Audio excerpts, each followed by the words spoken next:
Okay, hi boys and girls, it's Miss Lloyd here. I hope everybody's doing well while you're stuck at home like I am. But I bet you're all making the best of it like we are. So I decided to read for you one of my favorite books, one of the ones that I used to read while I was a kid. So I thought it would be a fun one to read today. So let's get started. This is called Stone Soup. It's retold by Heather Forrest and illustrated by Susan Gaber. There was once a comfortable little village nestled in the mountains. The people who lived there had more than enough to keep themselves content. One day, two travelers came along.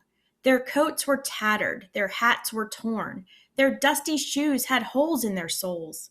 Hungry and tired, one traveler said to the other, "Surely someone here can spare a bit of food." They knocked boldly on a door. It creaked open, and a woman asked, "What do you want?" "Please," said one of the travelers, "we are hungry. Do you care? Will you share? Do you have any food?" The woman squinted her eyes and tartly replied, "No." She quickly slammed the door shut. Well, that wasn't very nice. The travelers walked a little farther down the road and knocked on another door. A young boy answered. His chocolate brown eyes were sweet. "Good day," he said shyly. "What do you want?" "Please," said one of the travelers, "we are hungry. Do you care? Will you share? Do you have any food?" The boy replied, "There is no food here," and closed the door. What do you guys think? Would you be nice and offer them any food, or would you not because you don't know them? I don't know. It's a tough one. The travelers wandered warily through the village, knocking on every door. But everywhere they heard, "I don't care, I won't share, there is no food." They sat to rest beside a well. One traveler sighed and clutched his empty belly. He said, "If there is really no food in this elegant little village, then the people who live here are in greater need than we are. We should make them our magical soup." Well, that seems really nice, if you ask me. The two travelers climbed up on the edge of the well and shouted, "We are master cooks. If anyone in this town has a big black pot, we will make the most delicious soup anyone ever tasted." A door slowly opened. A round man emerged carrying a gigantic black pot. "I love to eat," he said. "Here's a pot. Let me see what two master cooks can do with it." "Watch and see," said one traveler with glee. The travelers filled the pot with cold water and built a fire. Soon the flames licked the sides of the pot and billows of steam rose into the air. Curious people began to gather. "What's happening?" the townspeople asked. "We are making an unusual soup," said one of the travelers. "It requires a special magical ingredient. I am certain we will find it in this town." So guys, remember they said all the townspeople said they didn't have any food, and they're making a pot of soup so far with just water. But they say it's magical. So all the eyes in the crowd watched as one of the travelers reached down and picked up an ordinary stone. He tossed it into the pot with a splash. "We're making stone soup," he said. "It will be nutritious, delicious, incredible, and edible. But it would taste better," he paused and sighed, "if we only had a carrot." I wonder if anybody's going to have a carrot. "Where would we find a carrot in this town?" the other traveler asked. "We knocked on every door and everywhere we heard, 'I don't care, I won't share, there is no food.'" "Then perhaps we cannot make this delicious soup after all," they both announced with a sad shrug of their shoulders, and began to turn away.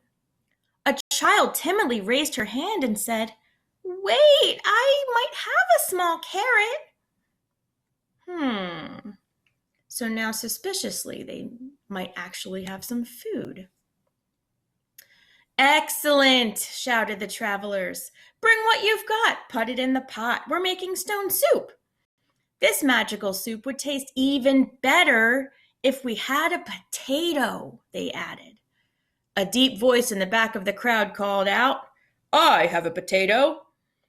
Wonderful, shouted the travelers. Bring what you've got. Put it in the pot. We're making stone soup. It would taste better still, they said, if we had just a few more ingredients. Interesting. Perhaps, said one villager, I could bring a green bean. Well, said another, if you're going to bring a green bean, then I will bring a kernel of corn. I shall not be outdone, cried another. I will bring an egg noodle. One by one, voices announced, I will bring a slice of celery. I will bring a pinch of pepper. I will bring a sprig of parsley. I might have a tiny turnip. Well, why are you waiting? Cried the travelers. Bring what you've got. Put it in the pot. We're making stone soup. Everyone in the town ran home to bring one small thing to put in the pot. Food flew through the air and landed with splashes in the growing soup.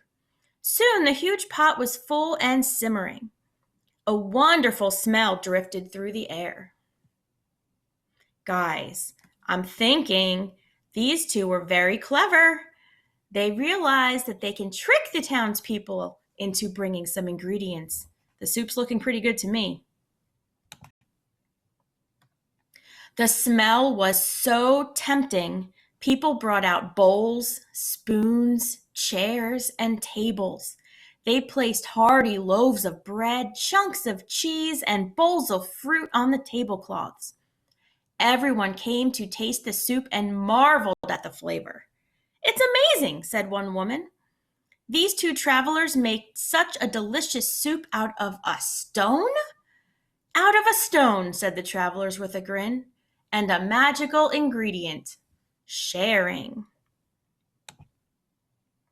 As the travelers left the town, they said, if anyone ever wants to make this soup again, just remember the recipe. Bring what you've got, put it in the pot. Every bit counts, from the largest to the least. Together we can celebrate a stone soup feast. Look, guys, even the cat and the dog and the bird are enjoying some stone soup. So what I like so much about this book is that at first everybody was not willing to share because maybe they just didn't understand or know who these men were. But what's important is they realized at the end, if they all chipped in, they're able to do something really nice for the good of everybody, which I think is important for us to remember now, especially with this whole COVID-19 thing going on. Everybody's trying to do their part to help others. And I just thought something like this would be a nice way to remember that and to encourage you to share and to always care for others. Thank you, boys and girls.